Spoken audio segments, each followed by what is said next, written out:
So without further ado, I want to introduce Susan Ganz. And Susan and I met, and she really grabbed me with her opening lines. I'm going to let her tell you what it is. Hi, Susan.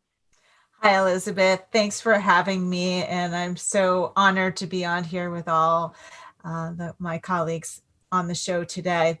So, what I do is take business owners and leaders on a vacation. And who doesn't need a vacation right now? And why I say vacation is because it's about that future destination, what Clelia was talking about, your goals, your vision, your values, what's important to you, and figuring out where you are at your current destination, and then being the right hand person and tour guide to get you from where you are to where you want to be. And it's unpacking the challenges that are preventing you from getting to your key strategic initiatives, whether that's growth or change or repositioning your business post pandemic. And so if I come to you for advice for my company, let's say Fireside, I'm trying to do Fireside on a shoestring, but let's say I did come into like a big investor fund and I wanted to come to you for coaching. So what's the first thing we would do together? So first thing is to diagnose, just like a doctor is to hear what's going on in your business. That's number one. Number two is then, as part of that diagnosis, is to understand the context, like what's going on overall in the economy, what's going on in your industry, and then what is going on relative to your business. And because I had credit training earlier in my career, I look at what's the cash to cash cycle, meaning when an opportunity is out there, how does that opportunity eventually turn into revenue? What are all the steps in between? Because it's usually the devil's in the details. Something is going on in those steps that might be getting in the way of the revenue generation.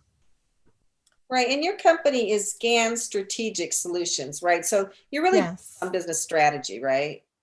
So I am a strategist, and I also say that I am a chief of staff. And the reason I say that is because I often hear from entrepreneurs, I don't have enough time. I can't get to my to-do list. It's not getting to done.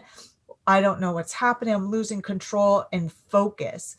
And so my role is to help the entrepreneur, business owner, executive to focus on what are their priorities, remind them of their values and what they're trying to get accomplished.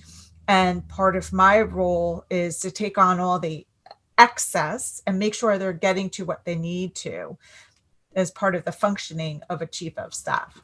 I need you. I think a lot of people need you, Susan. I was just going to ask, what are some of the KPIs that you use to help your clients like measure success and help them see where the growth is and where they need to improve? Sure, Kenya, that's a great question.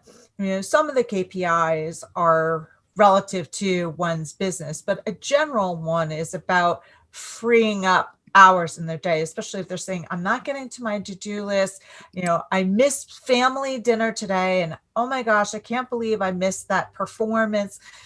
This is about, are you getting to the other aspects of your life, sort of the holistic view of your life? Are you getting, success is, are you able to do the things that you enjoy, that you wanted to do, and your to-do list is getting done. So that's the KPIs that I would look at. Susan, yes, when you're taking on a new client, how do you actually determine, the best way to actually work with them in regards to, there's so many different things people have questions about, and there's so many open areas. Do you have some sort of a process that you like have when you start with a new client versus, someone you already know and you're already working with?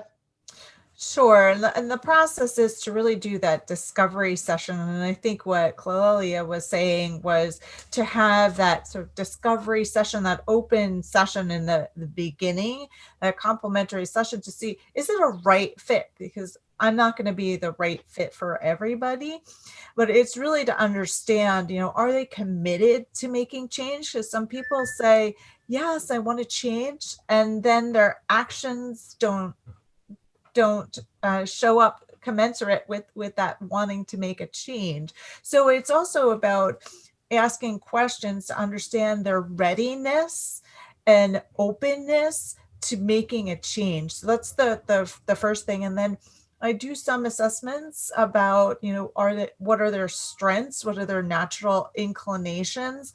And are they aware of their blind spots that might come with those natural inclinations? And then it's about mapping out the business. The biggest thing that people have a problem with is change, because everyone gets used to a certain routine and a certain comfort level. I obviously, if people were wanting to do the right things, they already would have done the right things. They need someone obviously like you to coach them through that process. What do you feel is what is that barrier that most people have to go through to get past that comfort level to make that change? So there's a few things. I'm so glad you asked that question. So human beings are naturally kind of wired to resist change. People don't like change, and our brains are wired to keep us safe and small. So that's already something that to recognize and call that out. So I like to talk about, how do you get comfortable with being uncomfortable? You think about all the change that we've particularly gone through this year, but just even over the years. I mean, who knew 10 years ago that, we couldn't live without a smartphone, and our smartphones could be used as computers and we can modify documents on the go. But who would have known that? And if we didn't embrace those changes, we wouldn't be as responsive to clients. So it's also relating it to something they already know. And to grow, it's when you're embracing all those butterflies in your stomach. I mean, I think back to my days when I was on Wall Street doing technology, and I was tasked with, branding and automating pitch books. And when I got handed the project, they said, oh, just one small detail. This project's failed 8 times prior. And oh, by the way, I didn't have any software technology development experience. So what I leaned on was psychology, which is my undergrad degree, and asking good questions and finding out why it failed. And it failed because stakeholders weren't involved. So when we involved the stakeholders early and often, I said, come join me on the roller coaster ride, because we're going to have ups and downs. And I love what Clelia had to say about failing forward, because you're not always going to be successful, but it's about learning from mistakes as well. That's excellent. We have time for one more question. So Carrie hasn't had a chance. It's interesting, Susan, when you first started, you said, I give entrepreneurs a vacation or whatever. I noticed the vacation word, and you talked about how very often the time is such an issue. And I'm about 1.5 years in, and holy crap, I haven't figured out how to manage that yet. It is just a disaster. If you look at my schedule, and I use calendar apps and that sort of thing to try and help me schedule my day. But I find that I spend a lot more time working in than I do working on. I don't want to give away all your secret sauce for free, but do you have like a tip that I specifically and everybody else could use to help them with that? Sure. So I always remind myself, this is a tip I learned from a speaker I heard a few years ago.